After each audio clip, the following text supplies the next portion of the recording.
ಅಜ್ಜಿ 516 ದಿನದಿಂದ ನೀನು ಹೋರಾಟ ಮಾಡ್ತಿದ್ಯಾ, ನಾನು ಯಾವುದೇ ಕಾರಣಕ್ಕೂ ಭೂಮಿ ಬಿಡಲ್ಲ ಅಂತ. ಆಲ್ರೆಡಿ ಆಳೋ ಸರ್ಕಾರಕ್ಕೆ ನಿನ್ ಮಾತುಗಳ ಮುಖಾಂತರನೇ ಬಿಸಿ ಮುಟ್ಸಿದ್ಯಾ. ಇವತ್ತು ಪಾದಯಾತ್ರೆ ಇಲ್ಲಿಂದ ಬೆಂಗಳೂರಿನ ಫ್ರೀಡಂ ಪಾರ್ಕ್ ವರೆಗೂ ನಡ್ಕೊಂಡು ಹೋಗ್ತೀಯ ನೀನು?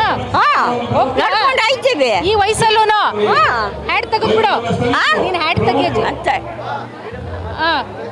ಹೋಗ್ತೀವಿ ನಡ್ಕೊಂಡು ಹೋಗಕ್ಕೇನೆ ಎಲ್ಲ ನಮ್ಮ ರೈತರೆಲ್ಲ. ನೀನು ಬಾ ಜೊತೆಯಲ್ಲಿ. ನಾನು ಬರ್ತೀನಿ.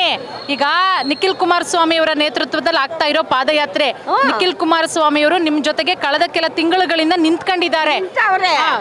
ಅದಕ್ಕೇನೆ ನಾವು ಪಾದಯಾತ್ರೆ ಮಾಡಬೇಕು ಅಂತ ಮಾಡ್ತಾ ಇದ್ವಿ. ಅವ್ರೂ ರೈತರ ಮಗ, ಅವ್ರ ತಾತ ರೈತ, ಅವ್ರ ಅಪ್ಪ ರೈತರು, ಮಗನೂ ರೈತರು. ನಮ್ಮಂಗೆ ಅವರು ರೈತರು ಮಗನ ಇದು ಅಂತ ಅಲ್ಲ, ನಮ್ಮಂತೆ ರೈತರ ಮಗ ಅವರು. ನಮ್ಮ ಬಲವಾಗಿ ನಿಂತವ್ರು, ಅವ್ರಿಗೆ ಒಂದನೇ ಹೇಳ್ಬೇಕು. ಆಯ್ತು, ಈಗ ಫ್ರೀಡಂ ಪಾರ್ಕ್ ವರ್ಗೂ ಹೋಗೋಣ ಬಾ. ಬಗಡೆ ಆಯ್ತು, ನೀನ್ ಹೇಳು ಒಂದ್ಸಲ. ನಾವು ಪ್ರಾಣನೂ ಬಿಡಲ್ಲ, ಭೂಮಿನೂ ಕೊಡಲ್ಲ. ಹೇಳಿದೀವಲ್ಲ, ಹೇಳು ಒಂದ್ಸಲ ಜೋರ. ಭೂಮಿ ಕೊಡಲ್ಲ, ನಾವು ಪ್ರಾಣ ಬಿಟ್ರು ಭೂಮಿ. ಯಾಕೆ ಪ್ರಾಣ ಬಿಡ್ತೀಯ ಅಜ್ಜಿ? ಪ್ರಾಣನೂ ಬಿಡಲ್ಲ, ಭೂಮಿನೂ ಕೊಡಲ್ಲ.